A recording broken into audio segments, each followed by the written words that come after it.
विघ्नहर्ता श्री गणेश, श्री गणेश, श्री गणेश। देवी पार्वती के क्रोधाग्नि को शांत करने की क्षमता है किसी में? उनके क्रोध से किसी का भी बचाव संभव नहीं।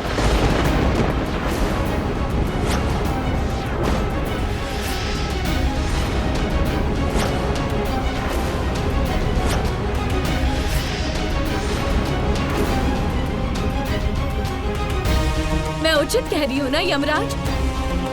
आपको तो स्मरण होगा, भक्त मार्कंडे के जब आप प्राण हरने गए थे तो आपसे महादेव के प्रति दृष्टता हुई थी और उन्होंने आपके साथ क्या किया था?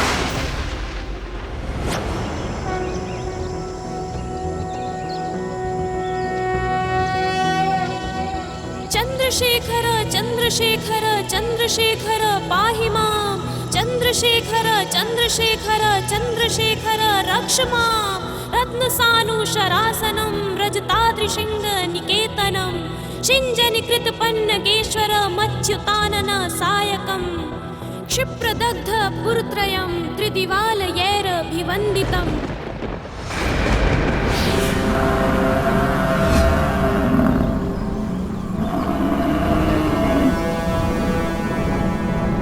बालक, मृत्यु लोक में तुम्हारा समय समाप्त हुआ। मेरे साथ चलो, मैं यमराज तुम्हें लेने आया हूं। अपना यह मंत्र जाप रोक कर बाहर आओ और अपनी मृत्यु के लिए प्रस्तुत हो जाओ।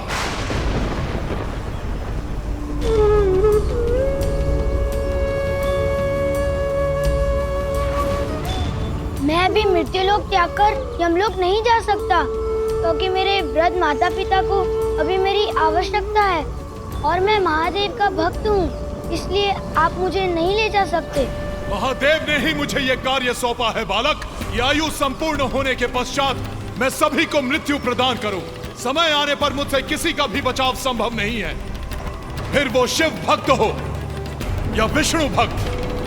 मेरे समक्ष तो सभी विवश हो जाते हैं बालक। इसीलिए अब मेरा समय व्यर्थ मत करो और अपना हठ त्याग कर शीघ्र बाहर आओ। तुम्हें क्या लगता है बालक, यदि तुम बाहर नहीं आए तो मैं तुम्हें अपने साथ लेकर जाने में विफल हो जाऊंगा? मेरा यह पाश अब तुम्हारे प्राण बाहर खींच लाएगा।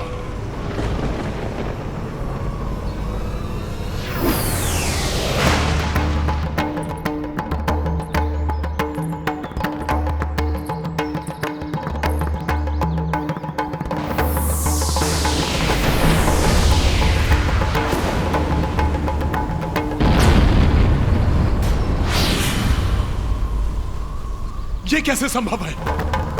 मेरा पाश अग्नि से कैसे प्रज्वलित हो गया?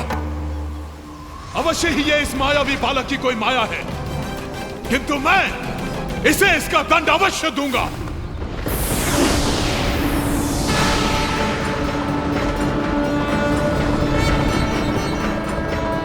यमराज ने अपने पाश से शिवलिंग अर्थात मेरे स्वामी को स्पर्श करने का दुस्साहस कैसे किया?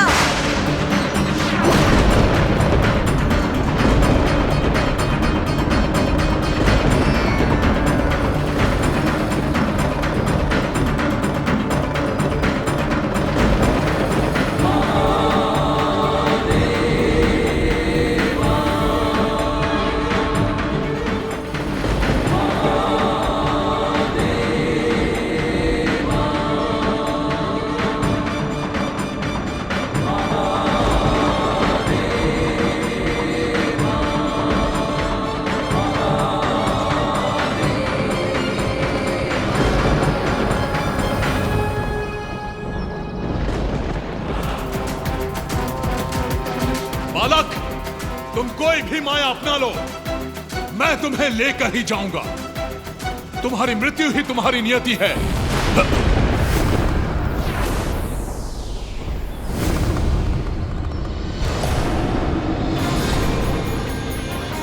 स्वयं अर्धनारीश्वर यहां इस बालक की रक्षा के लिए?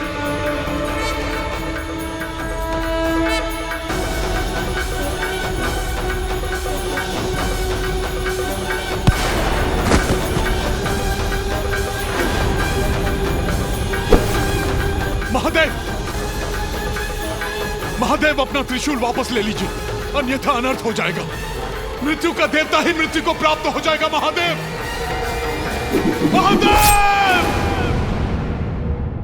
स्मरण है ना यमराज, तब आपके पार्थिव शरीर के समीप एकत्रित होकर इन सभी देवताओं ने देवी पार्वती से आपके पुनर्जीवन की प्रार्थना की थी, ताकि सृष्टि का क्रियाकलाप सुचारू रूप से चलता रहे। तब देवी पार्वती ने शांत होकर आपको पुनर्जीवन दिया। किंतु आज स्वयं उनके पुत्र का अंत हुआ है। अब उनका क्रोध कैसा विनाश करेगा, ये भला कौन कह सकता है?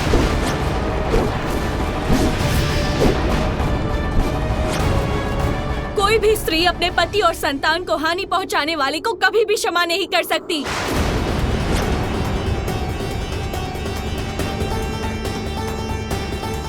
शीघ्र ही देवी पार्वती यहाँ पहुँचेंगी, फिर कौन संभालेगा उन्हें? बोलिए।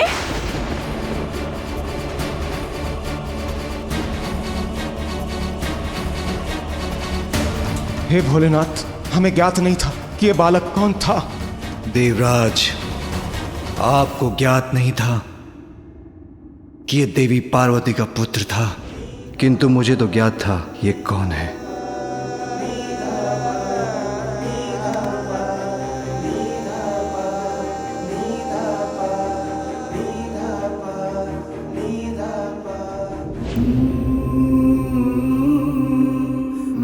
ये पार्वती पुत्र शिव पुत्र भी था, मेरा भी पुत्र था। हम दोनों एक ही तो हैं, इसलिए मेरा पुत्र आपका भी पुत्र होगा। एक नारी का अस्तित्व तब तक कहाँ पूर्ण है जब तक उसे संतान की प्राप्ति ना हो। मुझे एक संतान का अनमोल उपहार देने की कृपा कीजिए स्वामी। कैसा दुर्भाग्य है ये मेरा, मुझसे मेरे मातृत्व का अधिकार छीन लिया इन देवताओं ने।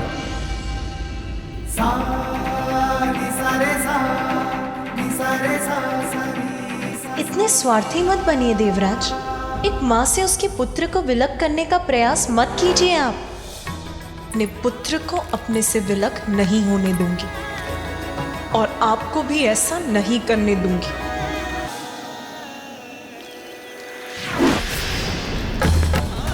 ये व्रत आपको अकेले ही करना होगा। इतने लंबे समय तक मेरे साथ से वंचित रहने का कष्ट उठा सकेंगी आप? यदि पुण्य व्रत के लिए ये आवश्यक है तो ये भी सहूंगी मैं।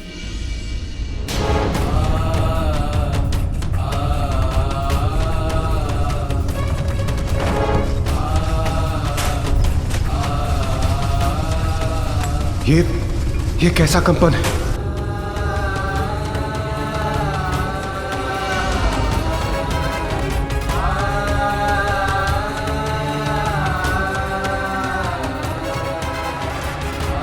स्थिरता के प्रतीक है महादेव।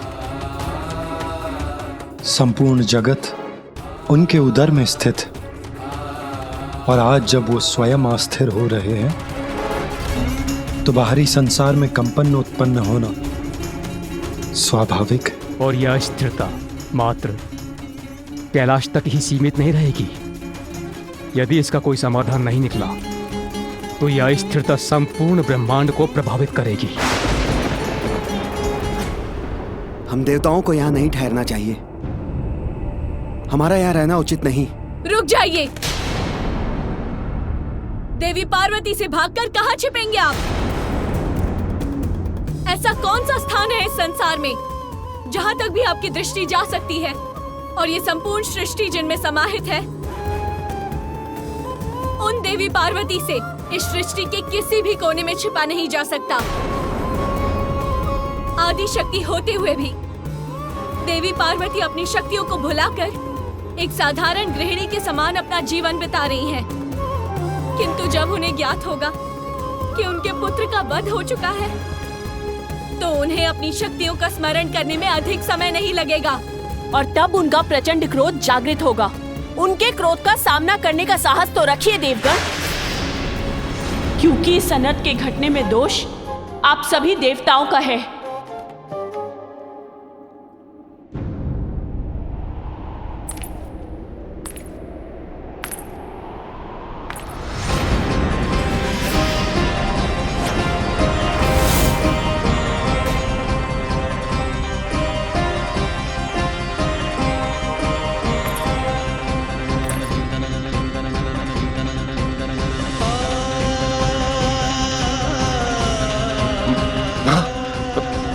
माता पार्वती तो यहाँ आई गई।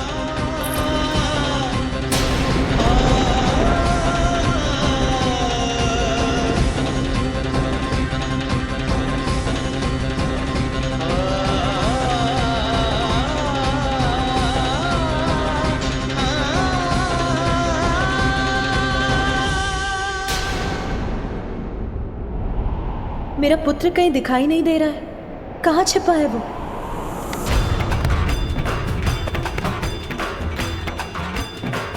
क्या बात है?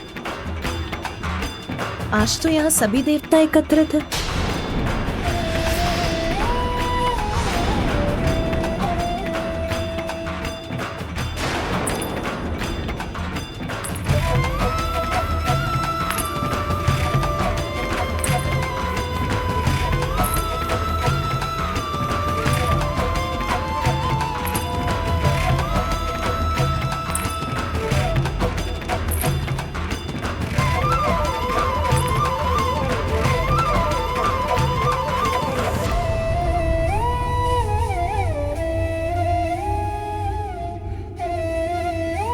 ब्रह्मदेव और नारायण भी यही हैं। सब कुशल तो है ना? संसार पर असुरों का कोई नवीन आतंक तो नहीं छाया ना? ब्रह्मदेव, विष्णुदेव, सभी देवताओं को मेरा प्रणाम।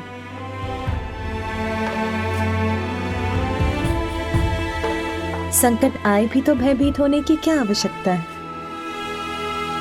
आप सभी मिलकर किसी भी संकट के निवारण का उपाय सोच ही लेंगे।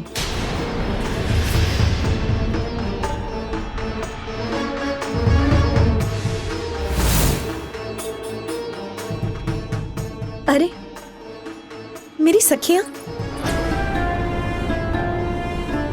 क्या हुआ? मेरी सखियां, आप सभी के नेत्रों में अश्रु क्यों हैं? किसी का कोई अनिष्ट हुआ है क्या?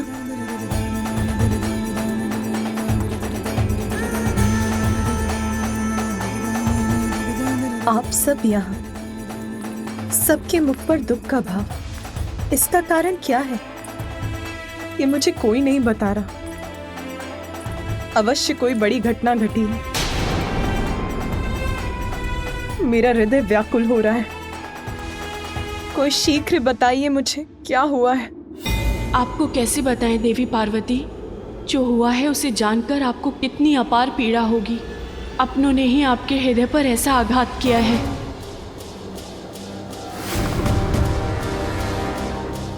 स्वामी, स्वामी यहाँ है। उन्हें तो लौटकर सीधे मेरे पास आना चाहिए था। वो यहाँ अकेले क्यों बैठे हैं?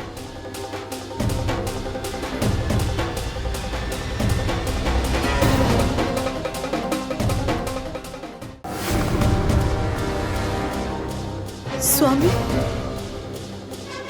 स्वामी यहाँ है। उन्हें तो लौटकर सीधे मेरे पास आना चाहिए था।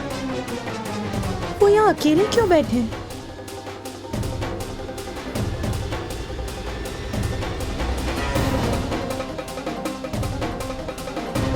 और मेरा पुत्र, पुत्र कहाँ है? पुत्र, वो दिखाई क्यों नहीं दे रहा? स्वामी, आप ही कुछ बताइए।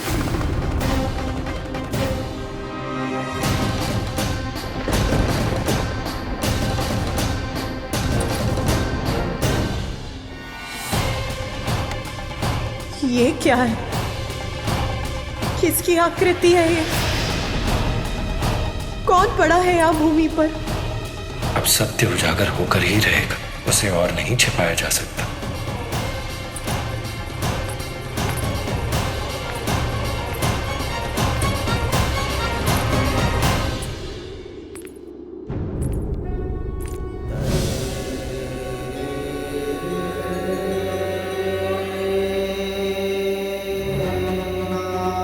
ये छोटे छोटे हाथ पांव किसके हैं? कौन है ये? कहीं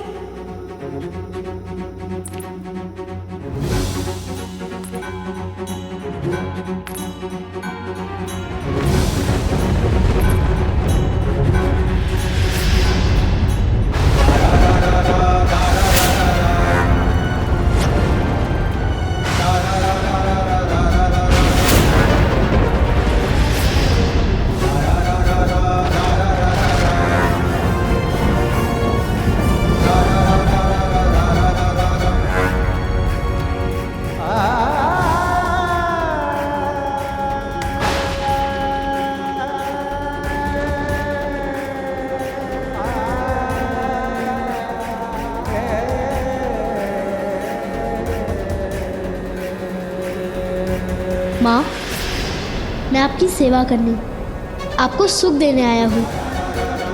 मुझे बताइए माँ, अपनी चिंता का कारण। इस संसार में मैं आपकी सभी चिंताओं को हरने ही तो आया हूँ।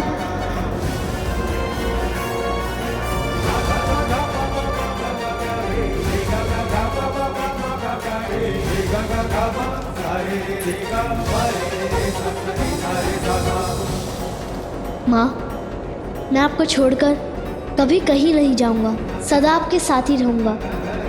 मैं ये वचन देता हूँ।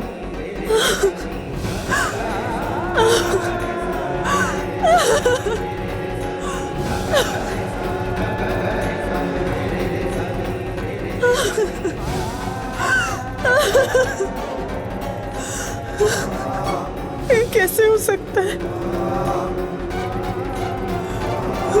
मेरा पुत्र, जिसका जीवन अभी प्रारंभ भी नहीं हुआ था, उसका अंत कैसे हो सकता है? स्वयं नारायण के वरदान से प्राप्त मेरा पुत्र मुझे अपनी माँ को छोड़कर कैसे जा सकता है?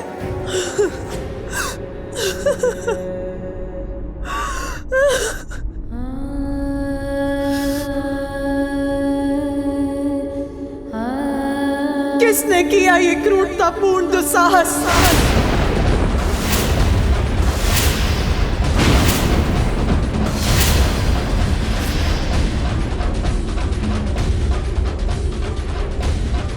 किसने वध किया मेरे पुत्र का?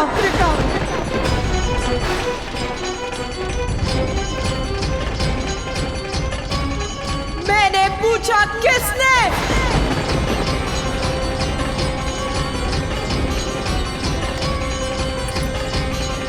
बताइए मुझे, मेरे पुत्र का वध करने का दुस्साहस किसने किया? आप लोग उत्तर क्यों नहीं देते?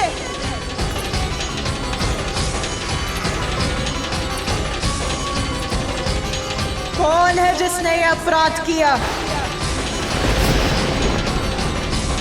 कौन था जिसने मेरे पुत्र का अंत किया?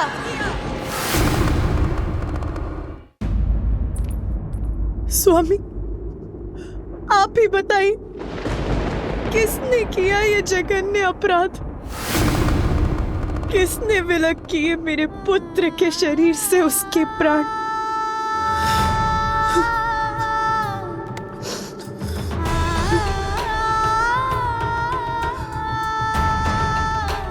पुण्य व्रत की सफलता के फल स्वरूप ये पुत्र प्राप्त हुआ था मुझे। फिर मैंने आपके आने का समाचार सुना तो मैं स्नान करने चली गई। अन्य सभी गण तब आपके साथ थे, इसीलिए मैंने द्वार रक्षा के लिए हाथ छोड़ दिया। किंतु स्वामी, इतने ही समय में ऐसा घोर अनर्थ कैसे हो गया? बताइए स्वामी, कैसे हो गया ये घोर अनर्थ?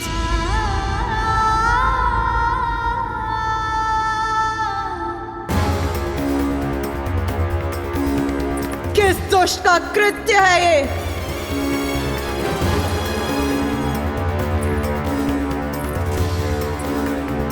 कौन है जो काल एक अनंत अंधकार में विलीन होना चाहता है? कौन है जो मेरे कोप का भागी बनना चाहता है? कौन है जिसने मेरे पुत्र का वध कर मेरे प्रति ऐसा अक्षम्य घोर अपराध किया है?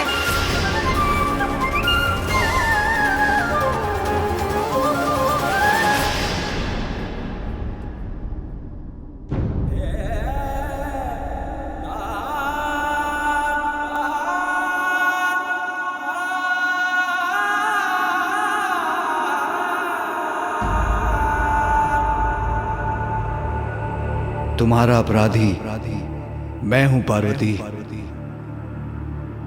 मैंने ही तुम्हारे पुत्र का वध किया है।